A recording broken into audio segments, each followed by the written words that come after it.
This is not a video about pornography. This is a video about persistence. It's not a story with a sad ending, because the ending is still being written.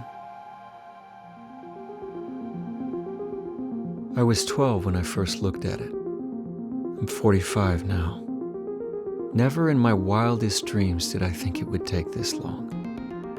And yet, even if I could go back in time and try to tear my 12-year-old self away from that first image, I don't think he'd come with me, because I don't think he fully understood what he was getting into, though he soon found out. What do you do when certain synapses in your brain start firing? When your mind is flooded every day with intoxicating chemicals, chemicals your own body makes whenever you want them. What do you do when it just won't let go? I had no idea that I was going to be an addict. I never even heard of dopamine until I was 27. But by then, I'd already been on the roller coaster for 15 years. One month I'd ride the highs of change, repentance, and the gospel. And the next I'd plunge back into curiosity, darkness, and obsession. For 30 years I rode that roller coaster, each high feeling like the last time I'd have to climb, each low feeling steeper and more stomach churning. And every time I slipped up, I felt so ashamed that I couldn't get things right, until the guilt and frustration became so intense that I didn't think I could ever overcome it. And as I gave thousands of hours to my weakness, I became tired and apathetic, angry and unpleasant to be around. I began to treat others as objects to be used instead of people to love. I became selfish, unempathetic, and depressed, until I started to think that maybe my behavior wasn't bad at all. In fact, maybe it was normal. Maybe the only reason I felt bad was because everyone around me was telling me it was bad. Maybe if I just got away from those people, the bad feelings would go away. Only they never did. And month after month, year after year, decade after decade, my heart slowly hardened, callous to good feelings, dead to anything spiritual.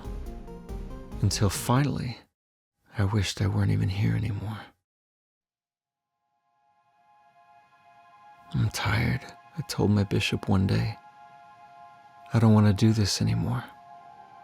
I'm sick of being a hypocrite, doing the same thing over and over. But you're not a hypocrite just because you have a bad habit you're trying to break, he said. God sees weakness differently than he sees rebellion. When God speaks about weakness, it's always with mercy. So stop trying to do this yourself.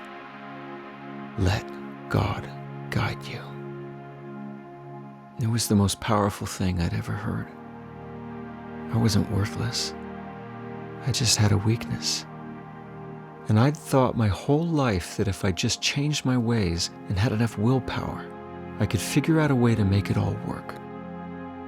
But it wasn't enough. My whole life I'd only turned to God to ask for forgiveness.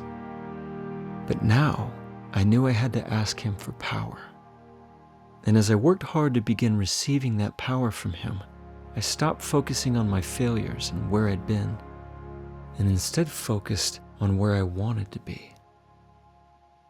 I had treated my whole life as if it were a short drive across town, when in reality, it was more like a cross-country road trip. I couldn't reach my destination alone on one tank of gas.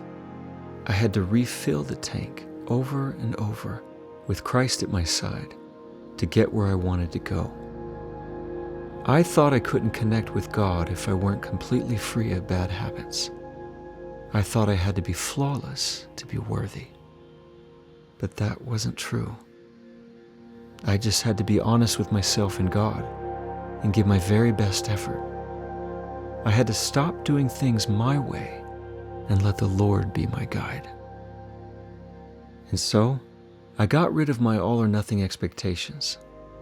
I stopped trying to be flawless and just started trying to be good, filling my life with things more interesting, more challenging, and more hopeful than any of my weaknesses. Yes, it's been a long journey, and I still have a long way to go.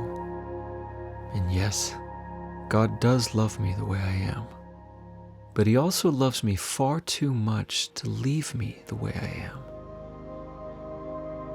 This is not a video about pornography, because becoming like Christ is about persistence, patience, and partnership. And this is not a story with a sad ending, because you haven't written it yet.